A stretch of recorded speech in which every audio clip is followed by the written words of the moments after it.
It's DD on the spot. Welcome to another episode of DD on the Spot. As always, I'm your host, Ryan Johnson. Before I get to our guests here today, I'd like to remind everyone that if you enjoy this content, please give a like and subscribe down below. We greatly appreciate it. We have Blacken the Day. They're a hard rock band out of Joliet, Illinois. Joliet. How do you pronounce that? Joliet. Okay, so we got it right. We got Joliet, Illinois. So we have Cassandra, Poss, Dragmar, and Graham. Alone, they are just your average Joe, but together they form Blacken the Day. Guys, how are you doing? Not bad. How are you, man? Good. I'm Awesome. doing great. So why don't each of you guys go around and kind of explain to the audience what got you into music and what inspires you? Oh, well, me first. Okay. Well, basically, I've been doing music all my life. I'm actually a jazz vocalist, and that's what I did all through college. I had my kids, and then found these guys, and they are a metal band, and together we have this great new genre. We call it jazz metal. So that's what I'm doing currently. My inspiration comes from all sorts of different things, like church choir, high school choir, band, just all sorts of music that I've listened to, all the experience I had in college with various artists, jazz artists, etc. So, yeah, it's brief history. Go ahead. You want me to go? No, I just I had a pretty hard upbringing, and I found a way to turn to music to get my mind away from all the crap I was going through. And then a buddy of mine, I was about 12, introduced me to Pantera, and I took a liking to Vinnie Paul's drumming. And ever since then, I picked up the sticks and started mimicking myself after him, and found a way to escape from all the bullshit in life behind the kit. Yep. I mean, that's pretty much the sum of it. Alan? My turn? Okay. I've been pretty much into music my entire life. I didn't really start playing it until about 6th grade. Picked up an acoustic guitar, played piano for a little bit. Didn't really strike me too much, so I kind of stopped. And then two of my uncles, Uncle Bruce and Uncle Eddie, are like, "Oh, you should start playing music. Do it more." And a friend of mine decided he was going to start a band. He's like, "I need a bass player. Pick up a bass." So I did. That was sometime in high school. And then I was on pretty much hiatus until this started. Some of my inspirations is Marilyn Manson, Alice Cooper, Queen, Aerosmith, ZZ Top, pretty much all over the place on the rock spectrum. Yeah, that's about it. My turn? Okay. So I kind of came into playing music by accident. My dad was in a local band back in the day, and my Back in the day. Shut up. So All the time. I was always inspired by that, but I never had the nuts to freaking pick up a guitar. And then one day my 7th grade teacher signed me up for a talent show, and I never knew how to play anything. And I asked her why she signed me up. She said, "Well, I saw your name in the paper." I'm like, "No, that's my dad. I don't know how you jacked up Keith and Chris, but you did." And so I was like, "You got to pull me off of this thing." She goes, "Nope, you're doing it one way or another." And so I went home screaming to my dad, and I was like, "I got signed up for something, and they're not letting me back out." And he's like, "Get in the car." We got in the car, went and picked up my first guitar, and the rest is history. I played in a band from 9th grade until I was 20, and same band.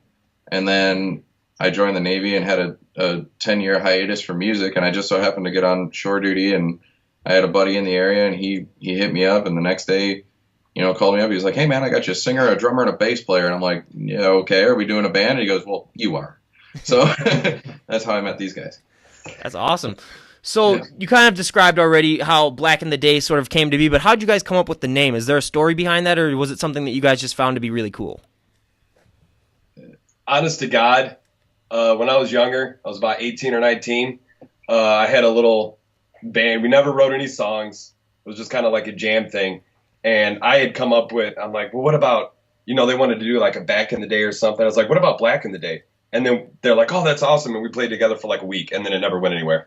So then 15 years, 14 years later, I'm like, hey guys, what do you think about this name? And they're like, oh yeah, that's awesome. And there you go. I think we need to come up with a better story. Yeah, we do. That's the truth, though. Fuck the truth. So, Cassandra, you mentioned before that you were very inspired by church music, gospel music. How do you go from that to playing in a jazz metal band? Is there just a certain process where you just like the way that the vocals can be used for metal as along with the way that they're used for gospel music? Honestly, where church comes into it is, number one, it taught me stage presence because I did all of the little musicals in front of the audience. So I got very comfortable on stage, despite the content. And then secondly, it taught me how to harmonize. When you're singing in a congregation, everybody harmonizes, whether they're professional or not, and you have the music printed right there for you. So, when I was a kid, I picked up on that. So I can thank the church for those two things specifically. Yeah, that's awesome. So now, Graham, this next question is for you. Being a drummer, I always love to ask drummers that come on the show, do you ever feel that extra added pressure when you guys are performing live? Because you are sort of the backbone of the band when it comes to laying down the beat and making sure that everything is everyone can kind of follow off of your lead. When you're performing, do you ever feel that extra added pressure knowing that if you screw up, it could derail everything? And how do you deal with that pressure? Oh, man, it's honestly, it's ridiculous. It's ridiculous. I mean, you hear here when we're recording, I'm always screaming the F word. And that's how I feel, but obviously I can't do it on stage. But I know that if I screw up, everybody else is going to screw up, and it's immense. And I just put my head down and focus what I'm doing. I more or less just drown everyone else out and just make sure I'm doing what I'm doing correctly and just hope everybody else is following suit. I mean, honestly, why you guys laugh at all my answers? I'm not. You get through it with 27 fucks. I get through it with 27 fucks, yes. Now, Dragmeyer, this question is for you. Being the bassist, obviously, I have a lot of bassists on here, a lot of bands. They're kind of like the redheaded stepchild of the band. They don't get as much respect. They're kind of known as, the outcast. What would you say is the biggest misconception about bass players that most people have? That they're useless. Mm-hmm. That is. You hear Mike in there giggling? Fuck you,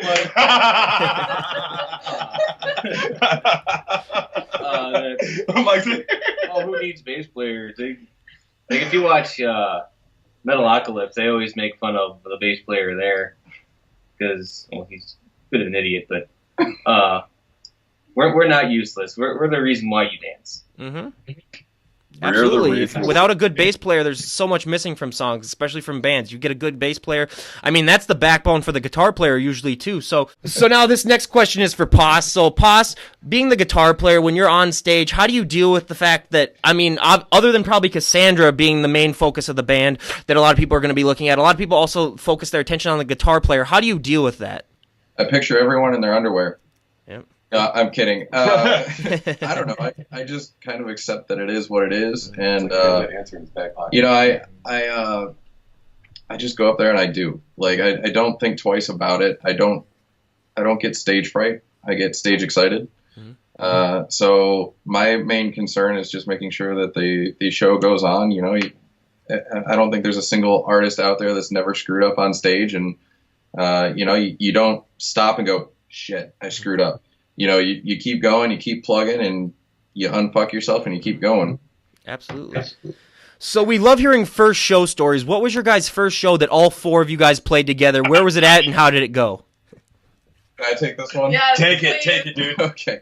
The Muzak story. Yeah. So, as a band, especially starting up, you take just about every show you can get your hands on, and of course, we align ourselves with different causes, and we're really big on the anti-suicide, anti-bullying thing, and so the base that I work at was doing a suicide prevention and awareness fall festival, and I was like, well, here's a way to get our feet wet.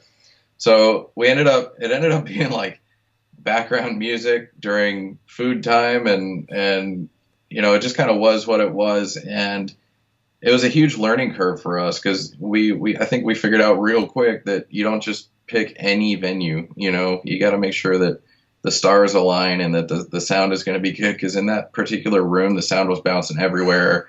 It was rough but worth doing, if that makes sense, because obviously good cause, you're not going to turn your nose up at it and stuff. And we had that one where, remember, we were all playing, I think I started one song and you started playing a different song. Yeah. And Kansas like, what the fuck song am I going to sing here? What am I supposed to do? Yeah, we strayed a little bit from the set list. Yeah. Well, it's always good to. I mean, it's always a learning experience. Every show can be a learning experience, and it seems like you guys really learned from that one. And we love to hear, what was the first song that you guys came up with as a band as well? What was it called? It'd be Burning Disaster. Burning Disaster. No, it was Burning Disaster. Because that was the song that, because we wrote it that day when we had the gas tanks holding up the microphone stand. Remember? Yeah. So Burning. Disaster. It was Burning. Burning, probably the biggest one that we wrote. The first one, yeah. One that actually we did. Awesome. So, who comes up with the main lyrics? Is there one person that mainly comes up with the lyrics, or is it kind of a group effort? I think it's a group effort. Yeah. All of us has written at least one song. Yeah. And when it comes to that, how do you guys mainly get your inspiration to write lyrics? Is it sort of day-to-day stuff, maybe stuff that you hear on the news? Or I've always asked every band of this, only one of them said yes, but there's always that movie trope where the lead singer or any member of the band has a dream where then they dream up the perfect lyrics for a song and then they wake up and they're like, oh my God, I gotta write this down. Has that ever happened to any of you guys? This has just been real life experience. That's where our lyrics come from. It's just experience. I mean, that's why, you won't hear a song by us. I mean, I hate to say this, that's of happy subject matter. Yeah. I mean, because we've all been through some shit. And I'm sorry. go on. Well, I was just gonna say, there is something worth noting. It wasn't a dream, but Post had a friend who passed, and we wrote a song for him. He wrote the music first, and I was listening to the music, and the lyrics literally just came to me. It wasn't me coming up with anything. It was me literally hearing them in my head and then writing them down like they were being given to me. And then when Post heard them, he was like, "Oh my God!" Part of the lyrics is going down to the river, and apparently this guy really loved to fish, and I had no idea.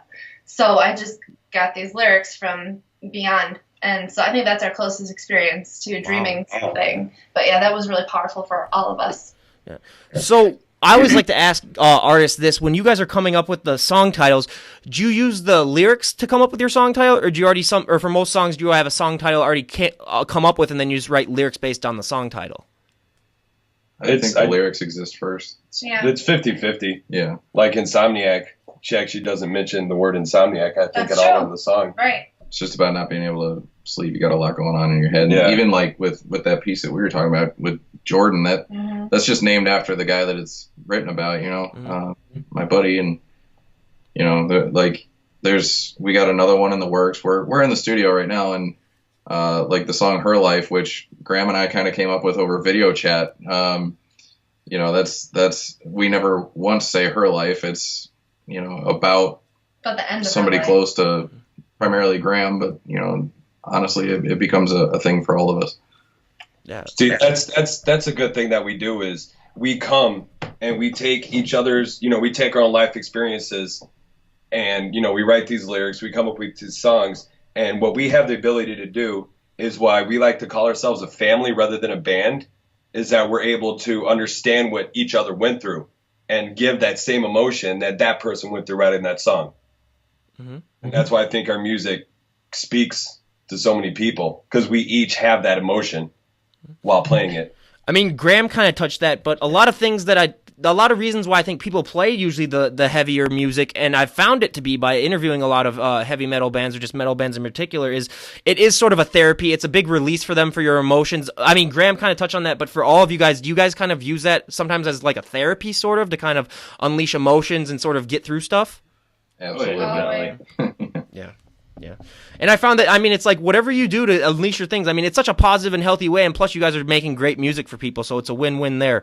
But when it comes to the melodies of songs, do you each contribute to your own parts, like when it comes to knowing what you're going to write or what the melody's going to be like, or does one person basically say, I want it to be like this, I want it to be like that, or do you guys each have an equal contribution when it comes to how you're going to play it?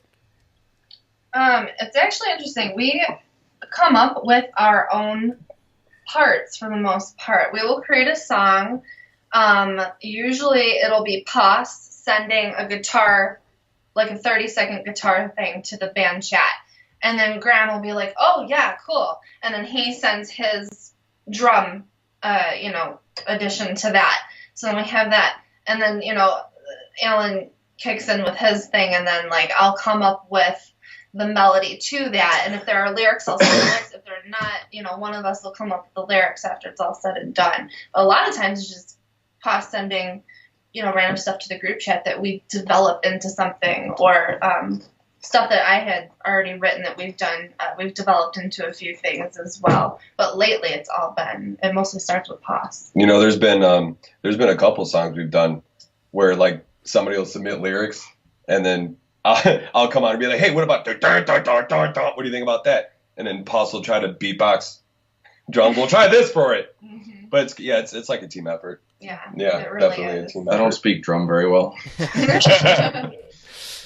That's great, because a lot of bands that I have on here, they usually have like one guy that comes up with everything for the band. It's kind of sort of like a dictatorship, but it's great to have bands where you guys kind of equally contribute, because I think that also helps, where you don't have just like three other people pissed off at one person, where you guys are then going after each other. But being a jazz metal band, I mean, it's a totally new genre, like you guys said. Did you guys find it hard to market yourself and sort of get fans, being in a genre that obviously is new and not many people have heard of? No. Like, honestly, I think it helped us Yeah. because a lot of people, do the same thing, and it's fine. But I think if you can do something different and it sounds good, you should, because there's so much technology now, and there's so many ways to perform it, why not? So I mean, think people are into that. When I play it for people, their first time here, so like, holy shit, like, that's nothing I've ever heard before, and they're immediately hooked. So what would you say distinguish you guys from other bands? I mean, obviously you're in a different genre, but it's going to be a different playing style. But if someone were to come, like you just said, if someone were to watch you for the first time, what would be their reaction to seeing you perform as opposed to seeing any other band? Can I take this one? Yeah. I think people are forced to listen to us, honestly. I really Listen now, bitch. Yeah, if they're having conversation and we start playing a song, they literally are like, what? Like, their ear doesn't get it. They're forced to quiet down and pay attention because we're not loud. They don't have to scream over us.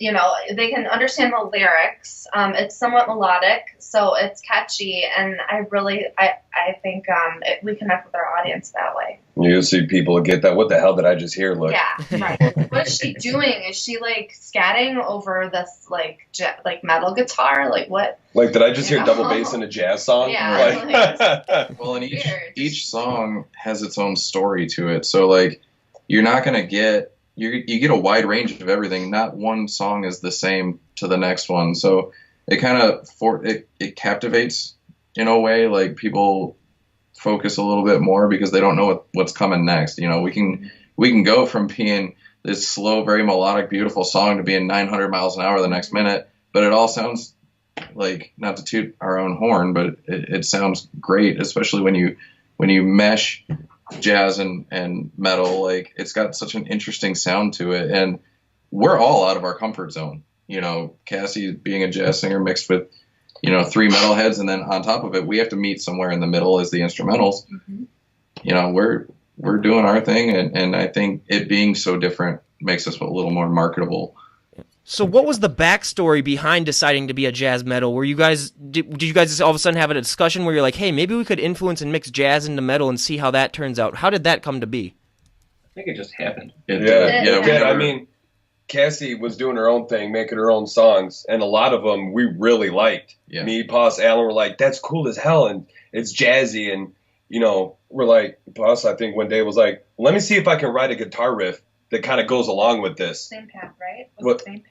First one was Pedestal. Pedestal. Oh, Yeah, of course. Pedestal. And then I'm like, okay, well, let me see if I can do something a little jazzy with the drums. So I started playing with the hi-hat and all that kind of stuff. And that's how a lot of these songs with the more jazzy feel happened. Yeah. Dumb, Pedestal, Mm-hmm. a lot of them. Yeah. And we've had a few multiple genre bands on here, and I always ask them, when you guys are doing your songs, do you ever sort of feel the urge to make make it a little more balanced when it comes to a little bit of jazz, a little bit of metal? Like, you don't want to oversaturate with too much jazz or too much metal. Have you found that to be difficult? No, we just kind of go and do our thing. Like, we don't think twice about a whole lot. We just start writing, and it's like, that was kick ass. Let's keep doing that. We Just have kind of them play all what we over feel. we have them all over the range. Like we have Mhm. Sabotage, which is really like he's in the back screaming, right? So that's a really hard one. And then we have like soft ones like Jordan is just, you know, basically what is it? It's acoustic. We perform Yeah, acoustic for the a most lot, part, you yeah. know. And then, you know, it's almost like pop rock. Yeah. So yeah, like we have a good range, I think, going on. It's kind of like, I kind of think about, I don't think we're like the Beatles at all, but if you think about the Beatles, like they kept going for as long as they did because they did so many different things. Yep. And that is consistent across all of the greats. They just Queen. kept, they just kept doing different things, keeping up with technology, you know, trying out all the different genres, like doing what they can with great musicians. And that's what we're trying to do. Now, obviously, like Poss, Dragmire, Graham, Cassandra, you guys have been around for probably a little longer than I have when it comes to musically, but how would you think social media has changed everything when it comes to marketing bands, when it comes to promoting bands? I mean, obviously you guys got started probably pre-social media. How do you think that's affected it? Well, I personally, it definitely helps with the exposure side of things. Promoting, and, you know, it makes it easier to get your name out a little bit. But at the same time, you know, when you're trying to book shows and stuff like that, some venues are actually going to your Facebook page and saying, there's no way in hell they're going to draw X amount of people. Like, we're going to need bigger business. And they'll straight up tell you no based on your likes on the Facebook page. Like, instead of actually taking a good hard listen at what your music actually is and seeing if it's something that they want to have in their venue. Yeah, like, I'm sorry. No. I was going to say, like, there's one venue, you know, they require you to sell 500 tickets in order to play there. But then if they look at your Facebook page and you only have like 460 likes, well, we're never going to book these guys because how are you going to sell 500 tickets? They only have 460 fans. You know, that's, I think, what Poss was. It's like it or not, you have to maintain it. You Yeah. have to. It is. And then when I was in college, I had a band. I performed with a combo, and we did a bunch of stuff. But that was before Facebook. Like, my college wasn't even on the Facebook network yet. You know, only a few were. So it was way before any of that. So we had to actually go downtown and ask the owners if we could hang the posters on their bulletin boards or on their windows. And it was a lot of freaking hard work. We had to go from city to city to do that. We had to call the different radio stations. Like, it was hard. Now, you make a Facebook page, it's one click. You tell someone your name, they go on Facebook or even Google, boom, they've got you right there. So it's so much easier in a way because you have more time to actually make your product and make a good product because you don't really have to work as hard to market, honestly. Some of it's a lot of bullshit, but it's like necessary bullshit. So. Yeah, I completely agree. And one of the big questions that I love to ask our guests on here is performing live. That thrill, that sensation of being able to perform live. You practice songs thousands of times, and then you're finally able to play them in front of people and get that positive reaction that a lot of people usually give the musicians that play it. What is that feeling like for you guys especially? And this is a question for each of you guys to answer. Someone else. I'd say it's like nothing else, you know, when, you know, you put your blood, sweat, and tears into something, you know, you work so long to make it so perfect. And finally, when you get to play for somebody, you see 10s, 20s, even hundreds of people bobbing their head along. And it's like a feeling I can't even describe, you know, like it was all worth it.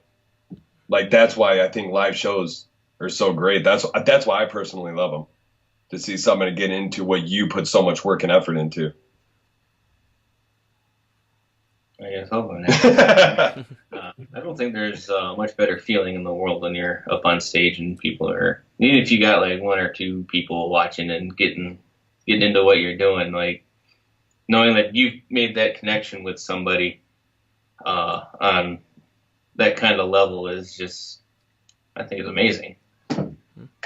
And to piggyback off what Alan said, you know, it sometimes only takes one or two people to get you really pumped up. Like, I remember we had one show, and I mean, there was a decent crowd and stuff, but there was two people in particular, and they just so happened to be right in front of Alan. And I like to travel on stage. I go back and forth. I'm all over the freaking place. and they were just fist pumping, and it had me like amped, like like big time. I wanted to slay that show, you know.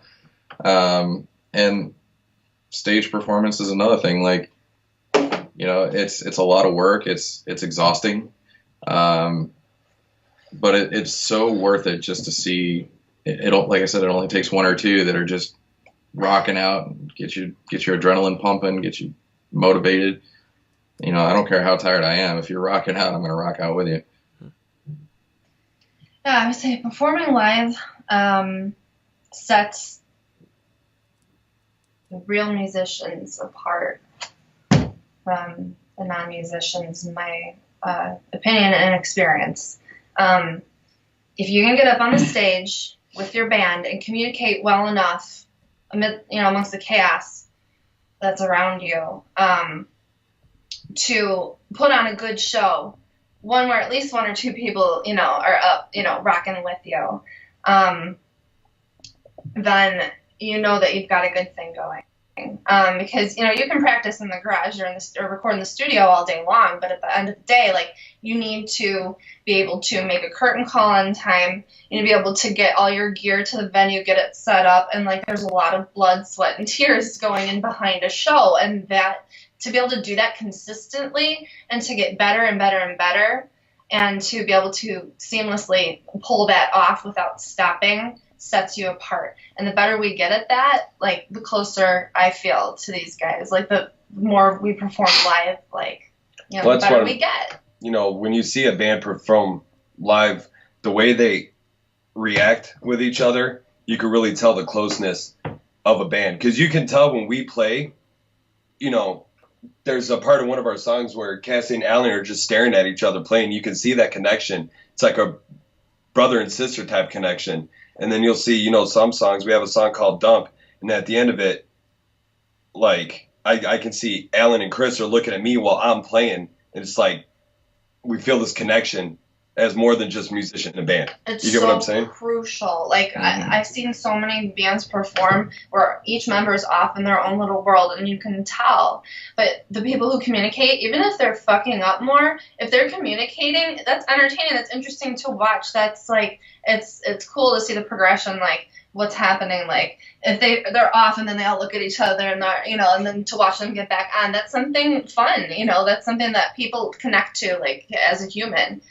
So that's something we have going really strongly for us. Yeah, absolutely. We get so many answers like that, and I really do think that even if you are frightful, I mean, even just do a karaoke thing. Just sing one song in front of people and just get that feeling, because it is a great feeling, and I've done that plenty of times just on karaoke. No way, I'm not musically talented in any way, shape, or form, but also I'll just stick to my karaoke. But when you guys are performing live, I also like to ask, and this is for each of one of you guys as well, does time seem to speed up or slow down, or is it sort of a mixture? Depends on if you're drinking or not. Yeah. Like, I mean, if Poss is drinking. Yeah. So here's what Poss likes to do.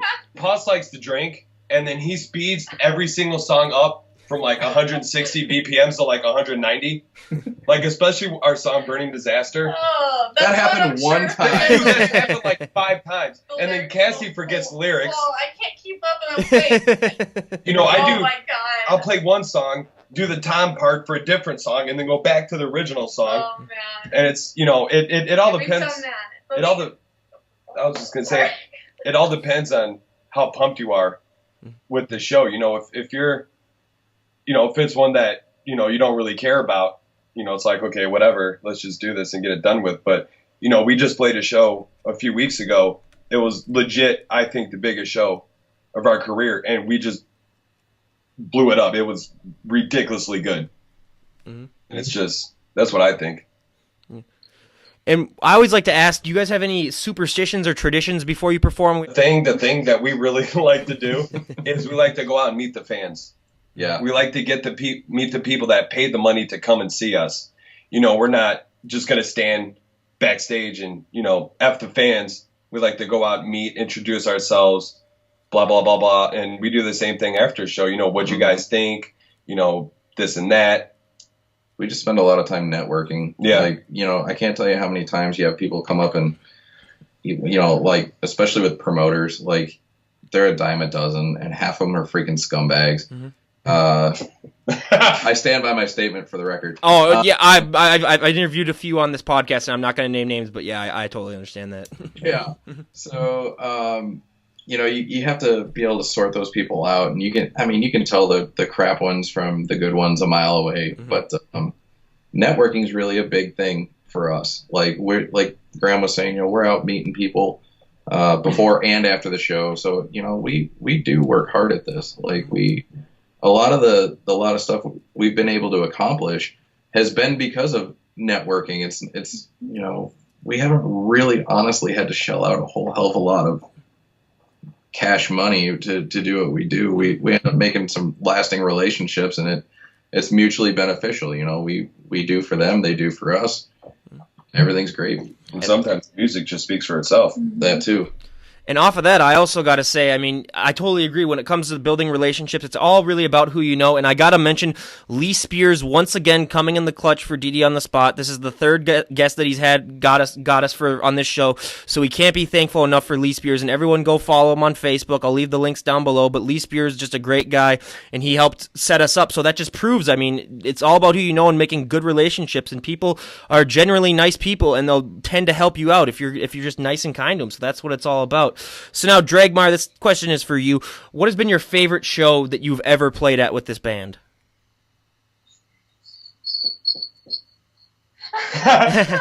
Some sounds like crickets. That's funny as hell. That was weird. I have to say the last That was like one. perfect timing. Last one we did, I think, was probably one of my favorites. We got to play outside in the elements. It was so hot. It was miserable, but Swampy it as was hell. also really cool just to be out under the sun and having to deal with the elements and everything. Mm-hmm. And it was probably one of the funnest ones we've had. As far as I don't know, our first show at the Forge, I think, would probably so be one of the top ones. That was Unity Through Music, and we had all sorts of different bands playing with us, and this is only our second time on stage, and I feel that all of us were just clicking, and it was really fun to do because I've seen tons of bands playing on the stage at the Forge, and it was just great knowing that Powerman 5000 played here, or Orgy played here, and it was just amazing. And when you guys are meeting your fans, like you say, you guys like to network a lot. Have you found that your fans tend to favor one sort of genre of music more than the other? Do you have more sort of jazz fans or more sort of metal fans, or is it a healthy mix where people just really enjoy the new genre that you're doing and just enjoy that part of your music? I think the latter.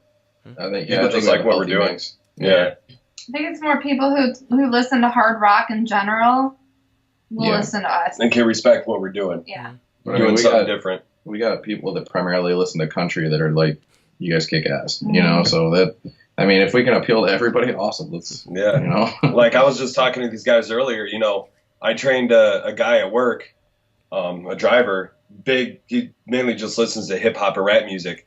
And I played us for him. He's like, "Oh my God, you guys are amazing!" And he bought a CD from me right there. That's So awesome. like Paul said, it's just everybody. Mhm.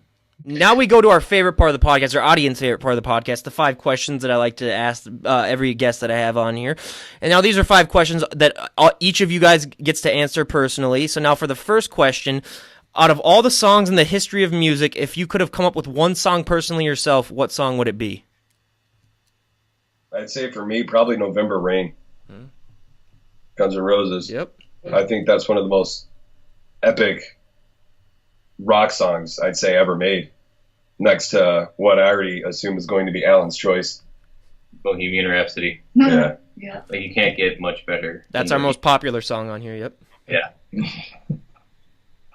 Freebird. Believe it or not, this is our 70th or so podcast. That's the first time anyone's ever mentioned Freebird, and I am surprised that it took that long. So thank you. What do you think, Cassie? It's just so good. Only because Katie Lang is my absolute favorite artist. So I'm going to say Constant Craving. Her hit. Yeah, I'm just writing these down here. So now for our second question, out of all the musicians and artists that have ever lived, dead or alive, doesn't matter, you can pick either one. If you could perform live for one show with any artist or band, who would it be? I'd say for me, it's a tie between Johnny Cash and Corey Taylor. Honestly. Yeah. I mean, my two biggest idols. Yeah. What do you think? Johnny Cash was one of mine, but I want to be different. Of course you do. I don't know. There's so many. Honestly, in recent, of course, 'cause in my opinion, if we talk about the artists that have passed,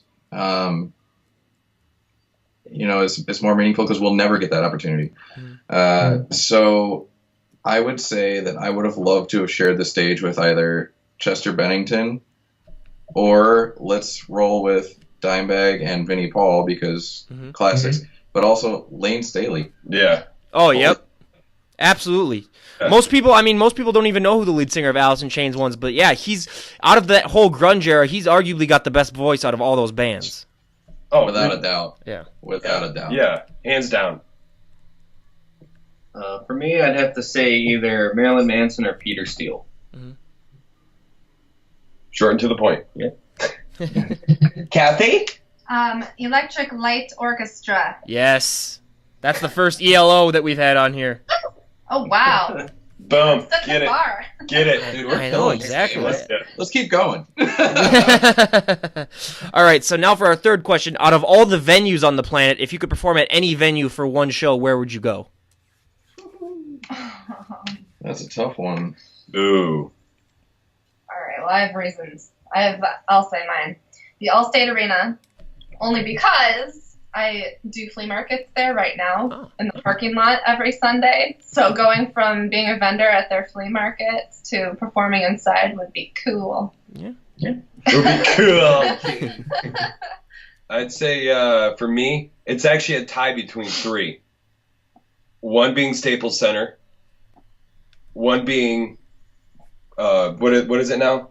The one at Tinley Park. What's it called? First Hollywood. Midwest Bank. Is it Hollywood Hollywood Bank. Amphitheater? Hollywood They Bank. changed it or- so Yeah, and Hollywood the one in Casino. Tinley Park, and then Madison Square Garden. Ooh, yeah, I forgot about that one. Considering that I was just there last night for a show, I would love to do one at Wrigley Field. Hollywood Casino Amphitheater. That's what it's called. Okay. And then I think for mine, probably because it was one of the bigger ones back home, that they seem to have a lot of big shows, and I've been to a few shows there. It's at Darien Lake, their performing arts theater there. It's this huge outdoor venue, and it's ginormous. It just looks like a lot of fun, and I want to do it. Yeah, right. Yeah. So Well, those are awesome. I got to say that Madison Square Garden is in second place for our votes. I have them all totaled up, and I think once we reach like podcast 100, I'll release the results. But in first place, we have Red Rocks, who's got 16 votes. Madison Square Garden has 13 votes. So it's coming up there. But I got to mention my own personal choice if I could perform anywhere. It would be Slane Castle in Ireland. Yes. sweet. Yeah. Yeah. Just perform, yeah, that place just looks so great, and it's got the fields and everything. Yeah, it's unbelievable. But now we get to the real nitty-gritty of this podcast. This is where bands break up, we cause fights and arguments. What is a guilty pleasure song that you enjoy that no one else in the band you think would know about? I know all these. I've heard on all of You them. know what? And I'll give you mine, but I want to preface this by saying, in my eyes, if you find any genre of music enjoyable or you find pleasure from any type of music, I think there's no reason you should feel guilty about it. Absolutely. Honestly, I mean, music is music. It's all subjective. And if you like it and somebody wants to talk shit to you because you like it, then Just say Spice Girls and get it over with. okay. My answer is anything by Katy Perry.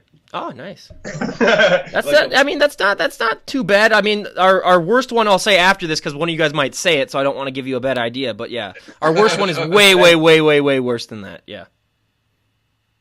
Kathy. Oh, okay. I can sing the entire discography of like All for One that danced in the 90s, and also Boys to Men. I freaking love both of those groups, and I know all of their songs by heart, and I'm sure some of the chords have made it into my own work. You go on. I'm still thinking. I think the band already knows what I'm going to say because I proposed doing a cover before, and they all said, "Fuck yourself." My guilty pleasure is definitely Sarah McLachlan. No way. Yeah. In the arms of the angel. I was gunning for Building a Mystery, but Yeah, I absolutely I was gonna do it. You know that goddamn commercial with Yep. the arm of an angel on it? The first time I saw it, You can't. You can't watch it. As soon as you see it, you have to turn the channel. You can't watch it. you have to. Mhm. What do you think, Alan? Oh shit. I guess. It's Fall Out Boy. Fall Out Boy. If I were to have to choose something as a guilty, I have to say, by the way, no Nickelback. I have to preface that before that. no. No self-respecting person likes Nickelback. Quite true.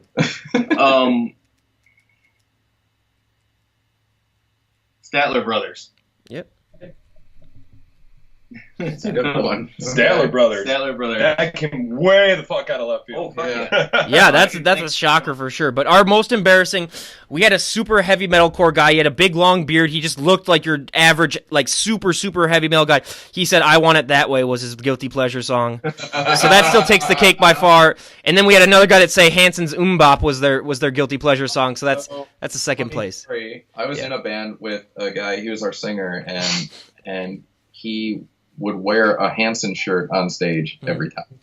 I have to say I was like 4 or 5 years old when they took off. So that was my first ever record that my parents ever got me was Hanson's debut album. But I was so young I didn't know the difference, and I also got the Spice World VHS tape when that came out that too. That movie is awesome. I was gonna watch that movie over and over. See, Not gonna lie. I mean, that was what you started masturbating into tissues with.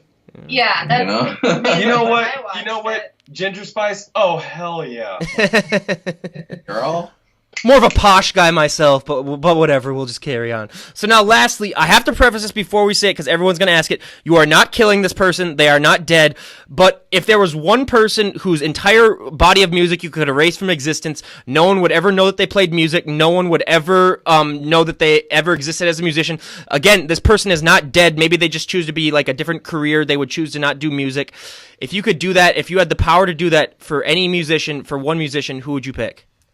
Oh, I'm ready for you. Kanye West. Good Oh, choice. That's a good one. choice. You know, I could go for an entire genre of music, but since you asked for one person, I'll say Scott Stapp. Oh, man. That's a good one. I would erase Billy Corgan from time if I could. Fucking Billy Corgan. I'm not gonna have an answer for this. Probably for the next 10 minutes. Chad Kroger. Just say Chad Chad Kroger. Kroger. Or anything mumble rap. Yeah, Post Malone is by far our number one pick for this. Or the dude with the rainbow hair. Yeah. 6ix9ine or What the hell's that? Tekashi? It's like a gamer tag, some shit. it I don't really know. is his gamer tag. Yeah. This is gonna go live, and we're gonna get a bunch of hate mail from Chad Kroger. I think Trust everyone. me. He'll have plenty much more hate mail to deal with than just one little podcast. Yeah. Corey Taylor got him well enough. Yeah, Corey got him good. That he called Stone Sour Nickelback Light. Yeah, that's Seriously? the most disgusting statement in musical Yeah. history. He said, "You can't write a hit song." Corey said, "Watch this." He's like, grab your Hello Kitty guitar and shut the fuck up.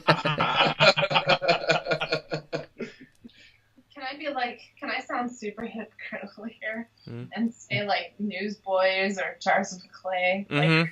Like, can? Okay. Absolutely. And if you guys really want to get pissed off, I will say my most shocking answer for that. Someone said Queen. What? Oh. Yeah. I didn't get it. I was honestly gonna tell that person like, okay, we gotta stop the podcast right now. I can't have you on. But like, it's like, how can you describe yourself as a musician or a knowledge of music and not like Queen? It's like almost impossible.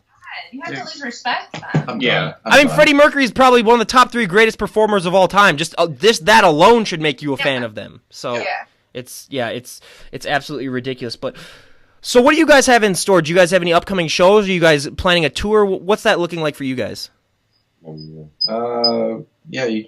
Well, we have. First we're playing October 19th at Underground Lounge in Chicago, but we got one coming up that we're really, really excited about. It's at Top Fuel Saloon in Braidwood. It's November 10th, Veterans Day weekend, and it's a fundraiser for Wounded Warrior Project. Oh, nice. And 100% of the proceeds are going to go to Wounded Warrior Project. We have 5 bands in all. It's us, and then 4 bands that we're friends with: Bullet to the Heart, Reanimate the Fallen, Rachel's Bully, and Echo and Ransom. And these are all bands that we've become friends with over time. So we figured, we wanted to do this benefit, and we found like-minded bands that want to do this. So that one is really, really important to us. And they're all so good. Yeah, they're very, very good. That's such a great cause. I've always said if I ever made a lot of money, the 2 causes that I donate the most would be Wounded Warrior Project and the Humane Society. So, I mean, that's so great that you guys are doing that and really giving back. Do you guys have any songs that you guys are working on or about to release, or are you guys just sort of focusing more on your shows? We got a whole album we're working on right now. Oh, nice. That's why we're here right now. Yeah, we're in the studio right now. Oh, wow. Yeah. Do you guys have a name already coming up for the album, or is that still a work in progress? Do we want to do that? It's optional. Yeah. I'm bored with it. Yeah. Okay. All right. We've been talking about it as. So it's gonna be called Manii, Ah. and that's what is it? It's the spirits of rage and rabies and stuff from Greek mythology. Nice. So this our first one, Eternal Eclipse.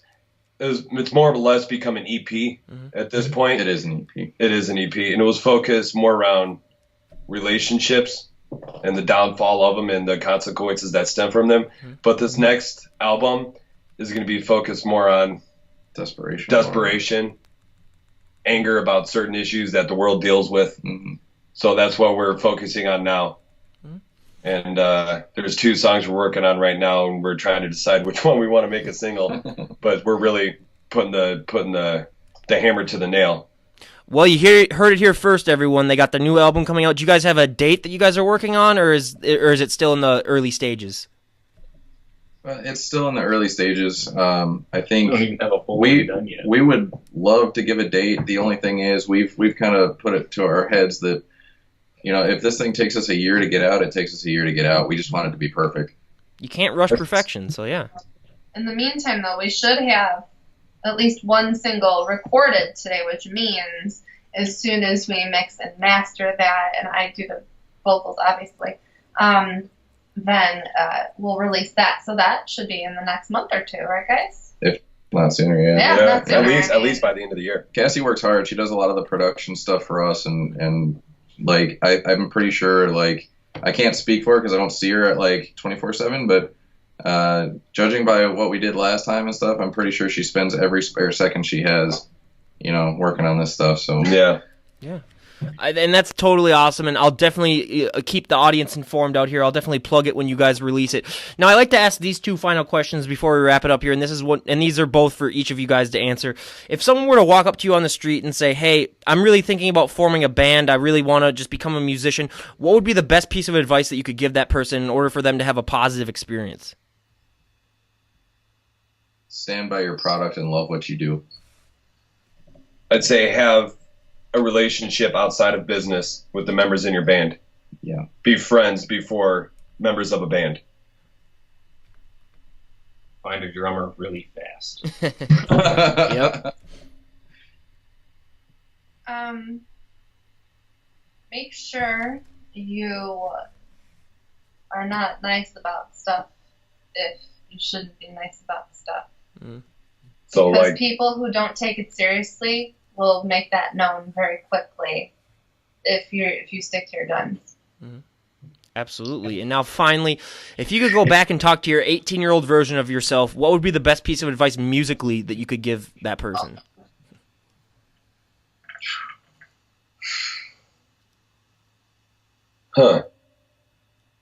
I would say don't commit yourself to just one genre. Like, I was thinking the same. learn styles from a little bit of everything. Like, Randy Rhoads really kind of impresses me in this regard, obviously before he died. But, you know, even though he was one of the top-notch guitar players of his time, you know, if he was in any particular city or whatever, he'd walk around and find a street musician and learn something from them, because everybody's style is different. Like, hands down, you shouldn't find any guitar player that's exactly the same as the one before. So, you know, there's something to be learned from everybody who has an instrument. So I would say don't limit yourself to just one genre or one style or whatever. Like, learn everything you can from everyone you can. Mine kind of relates to that. It's pretty much just open up your heart to everything, no matter what it is, who it is bringing it to you. You know, if it's fast, if it's slow, if it's loud, if it's quiet, just open up and have an open heart and open ears for everything, genre, style, whatever that's brought to you. And your life as a musician will be that much better. I would say to myself to write for yourself. Do not write to make other people happy or to please other people, because at the end of the day, the only person that matters when it comes to liking your stuff is you. And if you're not happy with it, that's the only thing that matters, because you're going to get criticism coming from all sides. And if you listen to that too much, you're just going to stop doing what you're doing. It's going to put you in good luck. So at the end of the day, worry about what sounds good to you. If I was talk to my 18-year-old self, I would say don't stop. Get better. Work harder. Learn more. But don't stop. I was going to say, absolutely. And then our biggest answer that we usually get is just practice, practice, practice, practice, which is another good piece of advice that for all the audience people out there, I really just recommend just getting it down to muscle memory and just making it so much, it'll make it so much easier for yourself. So where can people find your guys' music? Do you have SoundCloud, Spotify, iTunes? Where can they find it? Yes. Yes. Yeah. Pretty much all. Yeah. We're iTunes, Spotify, Google Play, Amazon, iHeart, Deezer, everywhere. If you go on Facebook, you can find the pedestal video just on there to listen to. Yeah, There's a YouTube. lyric video, Burning Disasters on there. Just if I may, I've got my own SoundCloud under Cassandra Francois. You can get there from my Facebook, which is linked on all the Black in the Day posts, obviously. So that's all my original stuff is on there. So. All right. Well, we'll leave all the links down to all that stuff down below. And again, you guys, Black in the Day, definitely go and check these guys out. I mean, they're a jazz metal band. That alone should make you at least want to give them a listen. So I highly recommend that everyone goes out and listens to them. It was so great talking to you guys. It was really just a fun conversation that we had. And again, we can't thank Lee Spears enough for setting this up. Everyone go follow Lee. Again, I'll have his links down below. And do you guys have anything lastly that you guys would like to say? Are there any bands that you know of that you'd also like to give a plug to before we wrap it up here? Oh, we got a ton. You know, for me personally, I'll go with, you know, we've had a lot of bands that have reached out to us and helped us out along the way. You know, we got Rachel's Bully, Wrecked, Reanimate the Fallen, Bullet to the Consume the Divide, Bullet to the Heart, Echo and Ransom, Amsterdell. Well, you know, there's a lot. Our so new many. friends, Chaos Ordinance, down here, who got us a ton of exposure like a week ago. Yeah. I just want to say one last thing. If anybody needs help with any aspect of their life, if you feel like nobody's listening, nobody cares, we do.